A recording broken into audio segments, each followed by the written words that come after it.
Welcome back my student. आज मैं आपके सामने प्रेजेंट हूँ इस क्वेश्चन को लेकर के। हम लोग का एपी चल रहा था पर बीच में मैं थोड़ा डिसकंटिन्यू हो गया, मुझे खेद है। क्वेश्चन जो है 16 से हम लोग कंटिन्यू करेंगे, पूरा एपी को कवर कर लेंगे और हमारे पास जो भी 1-2 महीना जो है बचा हुआ है उसमें जितना हम लोग को कवर हो पाएगा, जितना मैं कोई हेल्प कर पाऊंगा तो वो हम लोग के लिए बेनिफिशियल ही होगा, आपके लिए बेनिफिशियल ही होगा, राइट। क्वेश्चन जो है एपी का जो है एक्सरसाइज 5.2 चल रहा था। इसमें कह रहा है क्वेश्चन 16 में कि डिटरमाइन द एपी। एपी का मतलब क्या, आपको अर्थमेटिक प्रोग्रेशन जो है आपको दिखलाना है, राइट।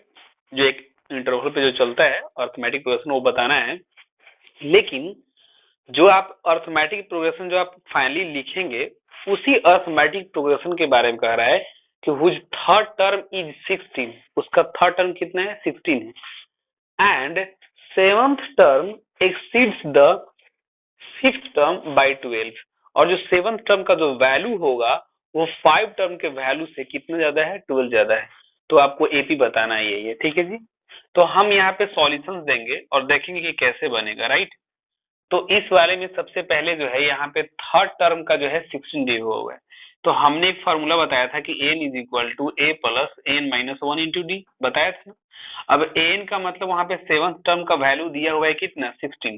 तो यानी कि यहाँ पे ए थर्ड लिखेंगे और ए थर्ड का वैल्यू हमारा लिखा हुआ है 16, तो 16 कर दिया is equal to A plus N. N का मतलब नंबर ऑफ टर्म, तो यहाँ पे थर्ड टर्म के बारे में बातचीत हो रही, तो 3 माइनस 1 करके यहाँ पे डी कर दिए।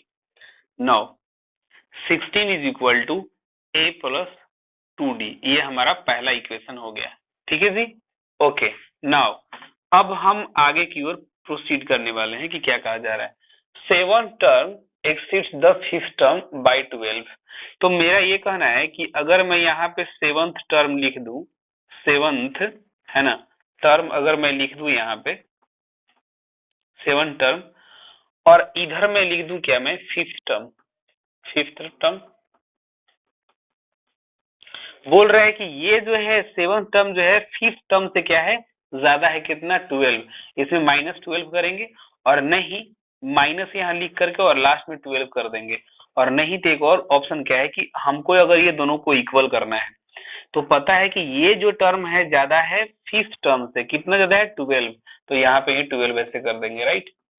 अब उसके बाद जो है इस वाले में सोल्व करेंगे, सेवंथ टर्म निकालना है हमको, राइट। तो फॉर्मूला में जो है हम क्या करेंगे, ए सेवंथ नीचे लिखेंगे इज इक्वल टू क्या फॉर्मूला होता है, ए प्लस एन माइनस 1 इंटू क्या होता है, डी होता है, ठीक है। तो इस वाले में यहाँ पे एन के प्लेस पे क्या हम पुट करेंगे, 7 पुट करेंगे, राइट। यहाँ पे एन के प्लेस पे हम 7 पुट करेंगे क्योंकि एन हमारा जो है नंबर ऑफ टर्म को बताता है, 7 हो गया, राइट। इज इक्वल टू इसके लिए भी हम क्या करेंगे, फिफ्थ टर्म के लिए, और ये इक्वल लिखने की आवश्यकता नहीं है क्योंकि यहाँ पे सेवंथ टर्म तो लिखा हुआ है ही। तो seventh term is equal to ये पार्ट ही दिखा रहा है। अगर आप लिख भी दोगे तो उससे कोई फर्क नहीं पड़ने वाला है, फाइनली दोनों को वो दिखलाना ही पड़ेगा। मतलब दोनों को फिर फाइनली जो है जो कहा जा रहा है कि 12 ज्यादा है तो सेवन टर्म में से फिफ्थ टर्म फिर माइनस ही करना पड़ेगा। और इसीलिए जब यहाँ ये लिखा गया है तो उसके लिए फॉर्मूला यहाँ आ गया ना, सेवन टर्म मतलब एन, यहाँ पे N term is equal to A plus N minus 1 into D होता है, तो वैसे मैंने यहाँ पे लिख दिया है, ठीक है, कोई दिक्कत तो नहीं। नाउ फिफ्थ टर्म के लिए क्या करेंगे, तो ए प्लस ये फिफ्थ लिखा हुआ है तो यहाँ पे क्या होगा, 5 माइनस 1 इंटू क्या हो जाएगा, डी, और उसके बाद जो है प्लस 12 हो गया।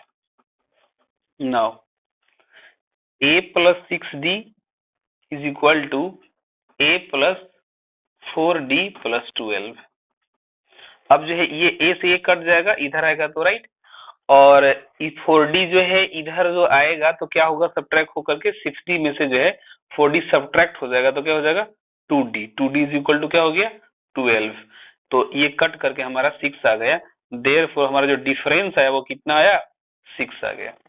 अब डिफरेंस यहाँ पे 6 आया है तो इस वाले इक्वेशन में अगर हम यहाँ पे पुट कर देते हैं डी का वैल्यू हमारा, तो ए का हमारा वैल्यू निकल करके आएगा जो कि फर्स्ट टर्म हो जाएगा, राइट। तो यहाँ पर जो है हम काम ऐसा कर लेते हैं कि इधर बना देते हैं, ठीक है जी। देखिए कोई दिक्कत नहीं होना चाहिए, बहुत ही इजी इक्वेशन है। तो सिंस लिखा हुआ है कि 16 is equal to A plus 2d, ये हमारा फर्स्ट इक्वेशन था, ये 2d हो गया।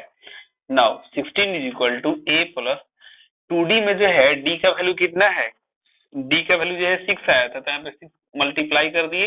नाउ 16 इस 6 टू जो 12 होगा, इधर आएगा तो माइनस होगा 12 इज इक्वल टू a, तो क्या हो गया जी 4 is equal to a, therefore a का वैल्यू हमारा कितना आ गया 4।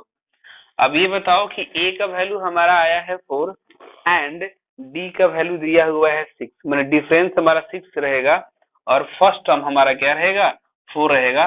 तो हमारा एपी पूछ रहा था कि एपी क्या होगा, यहाँ पे पूछ रहा है कि एपी क्या होगा, तो अब क्या बताओगे डियर कि फर्स्ट टर्म जो है 4 होगा और सब में 6 ऐड करते चले जाओ, तो 10 फिर से 6 ऐड करो तो 16, फिर से 6 ऐड करो तो 22 and so on so on.